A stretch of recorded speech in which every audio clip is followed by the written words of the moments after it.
क्या आपके मसूड़े जो हैं वो ढीले हो रहे हैं? क्या आपके मसूड़े धीरे धीरे नीचे खिसकने की वजह से उनमें ब्लड भी आता है और आपके फेस की लुक चेंज हो गई है? या फिर कहीं ऐसा तो नहीं है कि मसूड़े रिसीड करने की वजह से वो हिलने लगे हैं दांत और अब आप कॉन्फिडेंस लूज़ कर रहे हैं, खाना खाने में मुश्किल हो रही है, बात करने में मुश्किल हो रही है, अपीयरेंस में भी कॉम्प्रोमाइज़ हो रहा है? अगर इस तरह की किसी भी प्रॉब्लम से आप जूझ रहे हैं friends, so this video is for you. Myself Dr. Pooja Agrawal and today I am going to talk regarding the recession of gums means मसूड़ों का ढीला होना। हो सकता है कि आप में से कुछ लोगों के मसूड़े बहुत अच्छे हों, गम्स अच्छे हों, हेल्दी हों, इसलिए उन लोगों को ये प्रॉब्लम बहुत बड़ी नहीं लगेगी। बट बिलीव मी, जिन लोगों को एक्चुअल में ये प्रॉब्लम होती है, they really suffer a lot. So today I am going to tell you और point out regarding few issues जिनकी वजह से प्रॉब्लम होती है और थोड़ा सा ट्रीटमेंट पार्ट संक्षेप में बताऊंगी just in the concise manner so that you should understand कि इसको कैसे ट्रीट कर सकते हैं। सबसे पहले foremost cause of gum recession is oral hygiene का कॉम्प्रोमाइज होना। If your oral hygiene is compromise, you don't brush your teeth, then definitely धीरे धीरे उसमें गंदगी होगी, उसमें टार्टर डिपॉजिट होगा, कैलकुलस डिपॉजिट होगा, जिसे आम भाषा में आप पायरिया कहते हैं, वो सिचुएशन आ जाएगी। एक्चुअल में pyorrhoea is not a medical term, but yes आम भाषा में पायरिया मतलब मसूड़ों का नीचे खिसकना, खून आना, इस तरह की तकलीफ़ों से आप जूझने लगेंगे। सो अब जैसा कि मैंने बताया कि ओरल हाइजीन कॉम्प्रोमाइज़ होने से हो रहा है, तो उसके लिए क्या करना है आपको? ओरल हाइजीन को मेंटेन करना है। ओरल हाइजीन मेंटेन करने के लिए आपको क्या करना है? बस 2 बार ब्रश करना है। 3 मिनट आप मात्र निकालें अपने बिजी स्केड्यूल में से, अच्छे से अपने दांतों को ब्रश करें। सुबह भी ब्रश करें, रात को सोने से पहले ब्रश करें। केवल पीनट के बराबर टूथपेस्ट सफिशेंट होता है, ये बहुत बार हम आपको बता चुके हैं। I will not explain that in detail, I have explain in many times in my video, so you might be knowing about it very well, I hope. Secondly, जब आपके ब्रश के ब्रिसल्स फैल जाएं, then this is the time to change your toothbrush to give good oral hygiene effects, यानी कि दांत ढंग से साफ़ हों, उसके लिए ब्रश तो ठीक होना चाहिए। तो अगर ओरल हाइजीन आपकी अच्छी है तो वो कुछ हद तक मसूड़ों को ढीला होने से रोकती है। सेकेंड होता है, अगर आपको कोई भी जेनेटिक डिसऑर्डर है, जैसे कुछ लोगों का ये हेरिडिटरी होता है, ग्रैंड पेरेंट्स को पेरिडोंटाइटिस था, पेरेंट्स में किसी को था, तो आप में भी वो चीज़ आ जाती है। बहुत यंग एज में 25-30 साल के लोगों में, उससे पहले भी इतने पेशेंट्स इस तरह के हैं जिन्हें देखकर भी हमें दुख होता है, बट इतनी कम एज में वो हमारे पास आते हैं कि उनके दांत हिल रहे हैं, मसूड़े नीचे खिसक चुके हैं, ढीले हो चुके हैं। सो उसमें एक जेनेटिक या हेरिडिटरी पार्ट अगर आता है तो we have to find out कि हम बेस्ट इसमें क्या कर सकते हैं। कई बार कुछ लोग इतना लेट कर देते हैं हमारे पास आने में कि लाइन ऑफ ट्रीटमेंट के ऑप्शंस ही कम हो जाते हैं।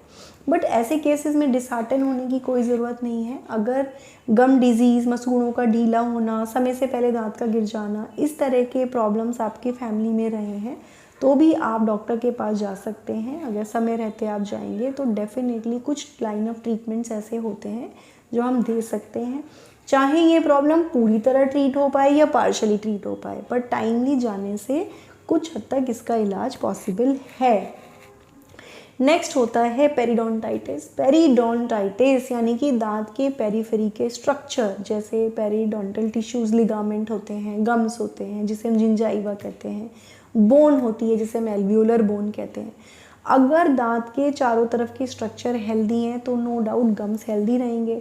अगर आपको बोन में कुछ इन्फेक्शन है, एल्वियोलर बोन जो दांत के चारों तरफ होती है, पेरिडोंटल लिगामेंट यानी कि वो लिगामेंट जो दांत को हड्डी से अटैच करता है, उसमें कोई प्रॉब्लम है, या गम्स में ही, जिंजाइवा में ही कोई प्रॉब्लम है, तो मसूड़े डेफिनेटली नीचे खिसक जाते हैं।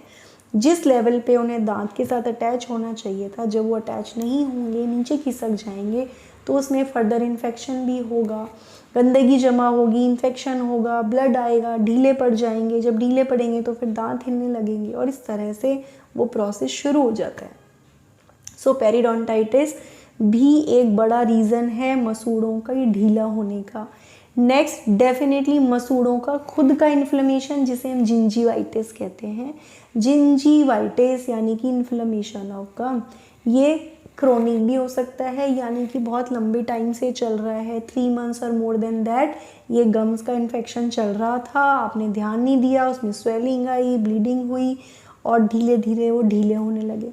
ये एक्यूट भी हो सकता है, यानी कि पहले कभी ये प्रॉब्लम नहीं थी बट अचानक, एक्यूट मीन्स अचानक से ये प्रॉब्लम आपको हो गई। ये acute exacerbation of chronic gum disease भी हो सकता है। Acute exacerbation of chronic gum disease से हमारा मतलब है कि गम की प्रॉब्लम तो आपको बहुत पहले से थी बट वो इतनी ज़्यादा सिम्टोमेटिक नहीं थी कि आपको कोई बहुत ज़्यादा प्रॉब्लम थी और अचानक से उसका एक्यूट एक्सक्रिबेशन हो गया, अचानक से वो ज़्यादा प्रोफ्यूज़ हो गया ब्लीडिंग और मसूड़े अचानक से ही नीचे खिसकते चले गए और तब आपने रियलाइज़ करा और पहले वो प्रोसेस धीरे था और अचानक से जल्दी वो फास्टन अप हो गया।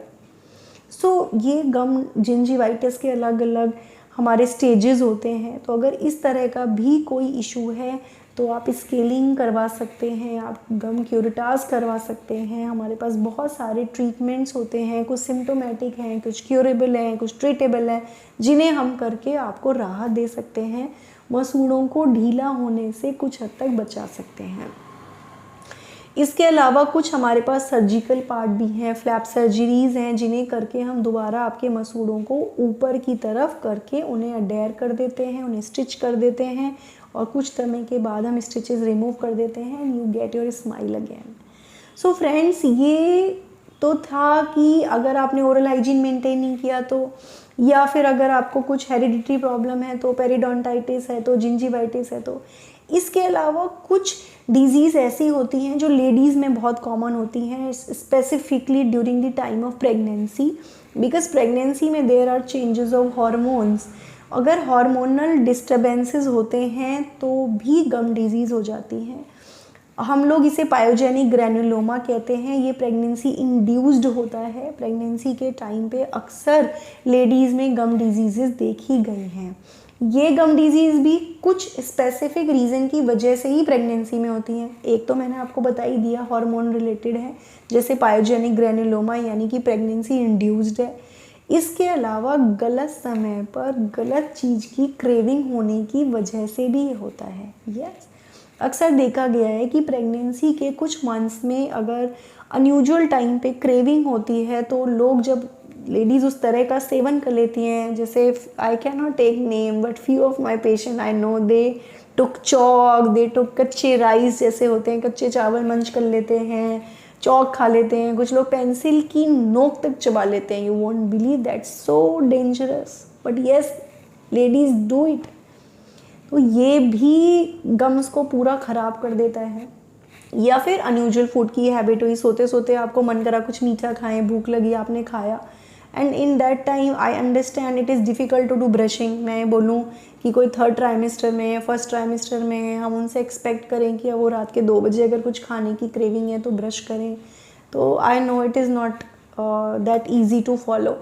ये भी कुछ कारण हो जाते हैं कि प्रेगनेंसी में गम की जो हेल्थ होती है वो डिटीरियोरेट कर जाती है। But yes, after the delivery, after 1 month of the delivery, you can go to the nearby dentist and you can get the treatment done. आप अपने 2nd ट्राइमेस्टर में भी एक ढंग से आप अपना, अगर इस तरह का कोई प्रॉब्लम है तो वो सेफ होता है, आप जाके ट्रीटमेंट पार्ट करा सकते हैं। So friends, these were the small point which try to figure out for you with respect to the loosening of gums. I hope it will help you. Thank you so much. Namaskar.